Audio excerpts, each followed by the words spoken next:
Jealousy is a peculiar thing. He was a frame of useless limbs, but he got all the attention.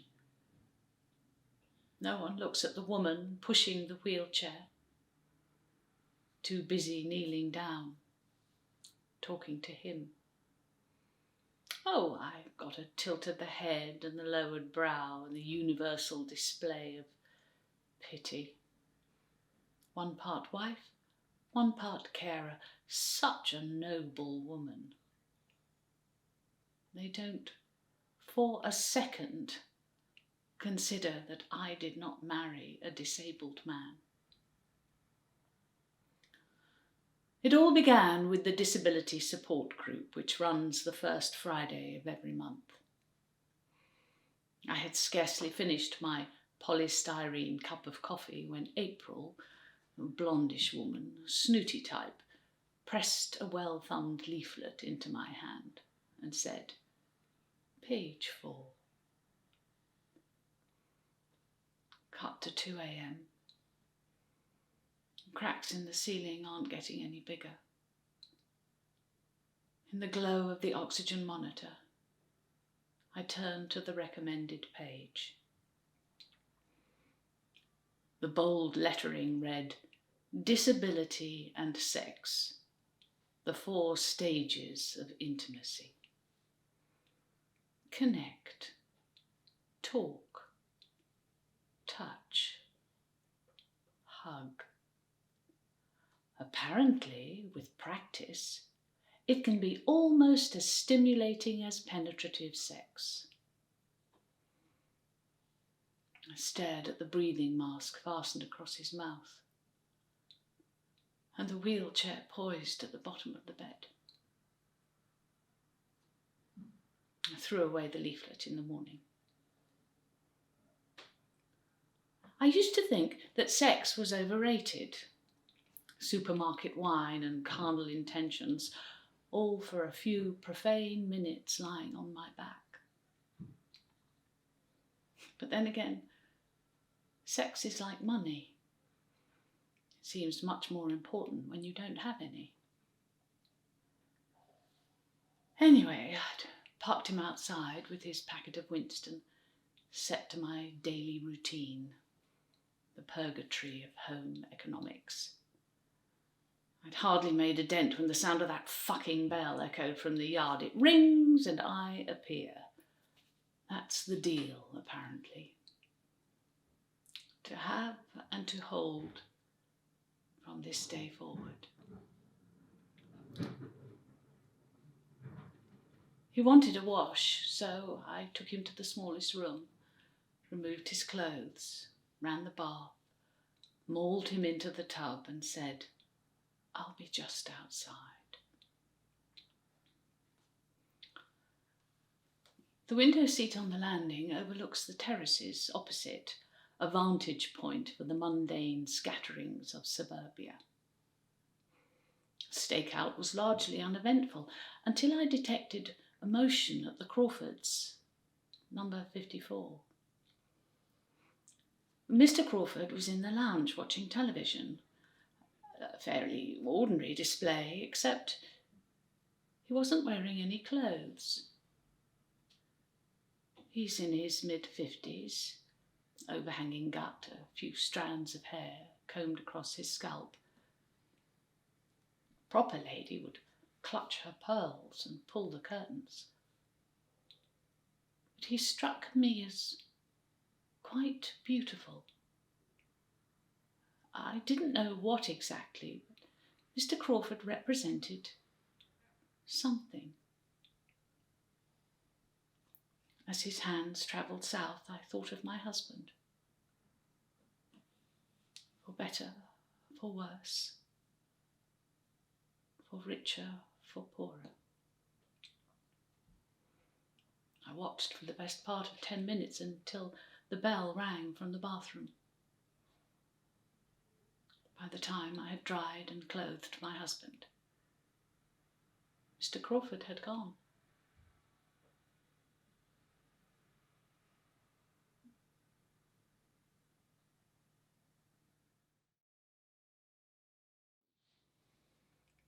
The substantial moments in your life don't seem important at the time. They only become important in retrospect, playing like a film in your mind. Turns out Mr. Crawford's antics were something of a matinee. Every afternoon after she leaves for work, and I watched from my window seat on the landing. As days turned into weeks, I became a seemingly waif-like figure, a silhouette screened behind a veil of double glazing. Think of Caravaggio's grape-eating boys, or how a dog always returns to its vomit. This rather plain Anglican woman may be shedding her biblical varnish. He wears these tight boxer shorts that I would have thought a bit young for someone of a certain age, as if the materials were fashioned to hug a more athletic figure, not the paunch of a retired man. The phrase peeping Tom originates from the only person to peek at Lady Godiva as she rode her horse naked through the streets of Coventry. He was called Tom, apparently. Oh, the joys of the internet. The doorbell rang at about 6 p.m. My husband was stationed in front of the television amidst the noise of a garish game show. I was sat at the kitchen table. I may have been drinking. When I opened the door, I found Mr. Crawford in the porch. He looked different. I couldn't tell you why. He ran his fingers through his thinning hair and said, "Tomorrow afternoon, 2:00, I'll leave the side gate open." I didn't say anything. Just watched him as he walked across the road and shut the door of number 54 behind him. I left the wheelchair at the side of the bed. He could get himself to the bathroom, should the need arise, but I knew he'd prefer to wait for my return. The side gate was indeed open, and following a trail of a few weathered foxgloves, I arrived at an open door which led into the living room. It was a brown affair, the decor a museum to the late 1980s.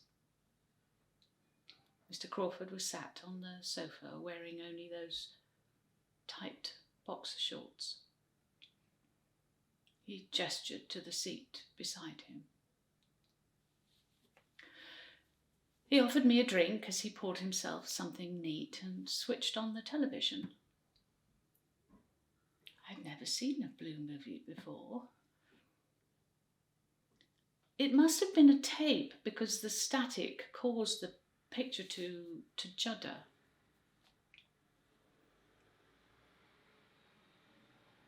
Placing a finger on my skirt, he told me to remove my underwear. So I did. He ran one hand up my leg and used the other to remove his shorts. I didn't think of my husband. I thought of Lady Godiva. We got dressed in silence. He only spoke as I approached the living room door. He said, "Same time tomorrow." "Yes," I said. The staircase towered above me as I made my way to the conjugal bed. I'd reached the third step when I saw it, his packet of Winston. So I went into the garden, placed a cigarette between my teeth. For the first time, I noticed that the garden had gone to ruin. what was once tidy rows of hedges and flowers was now an unruly jungle of weeds. I couldn't help but draw comparison with number 54. Perhaps the grass really is greener. That evening, he finished his chapter, switched off the bedside light. We lay in the dark for a few minutes, till he reached across the bed and placed his hand in mine.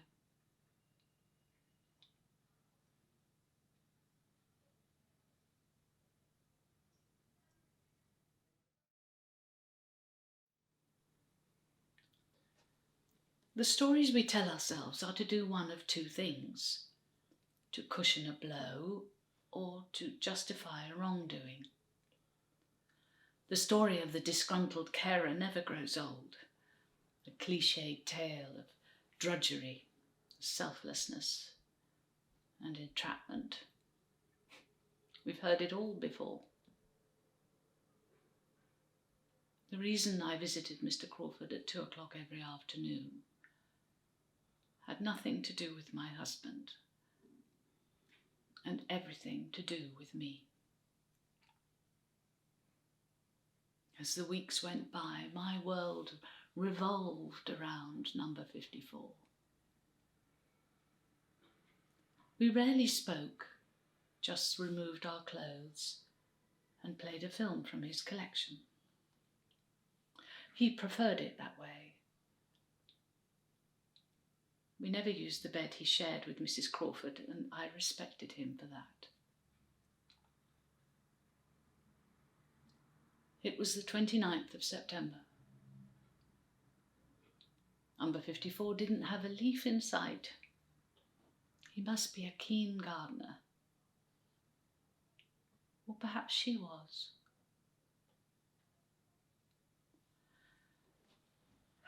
He played a film we'd watched before. The plot, so to speak, was something about the church. Nuns frolicking about wearing only a caplet and a cross. It was vulgar, really. Anyway, he removes his shorts and starts carrying on. I closed my eyes as he did what men like to do. By 2:32 to be exact, I'd left number 54 and arrived back home.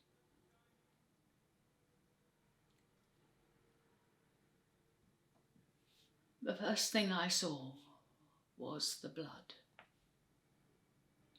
then the wheelchair, and finally his wrists. My husband was on the landing, facing the window.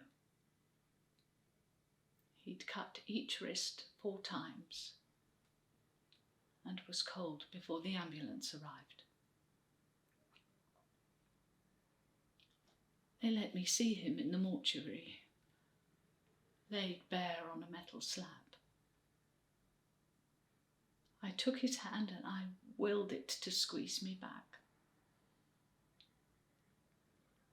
His hair fell across his eyes. I ran my fingers through it, styling it the way he liked. It hid his wrists beneath the cloth. How long had he known? How often did he watch? If only the dead could talk. Mr. Crawford and I may have been admiring each other from afar, but the voyeur in this story was my husband, who watched us from his wheelchair every afternoon at 2 o'clock.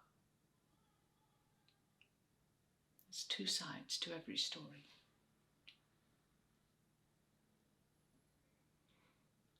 His bell was dripping in blood, so I ran it under the tap, placed it under his pillow. Sometimes I hear it ring when I close my eyes at night. In sickness and in health, to love and to cherish, till death do us part.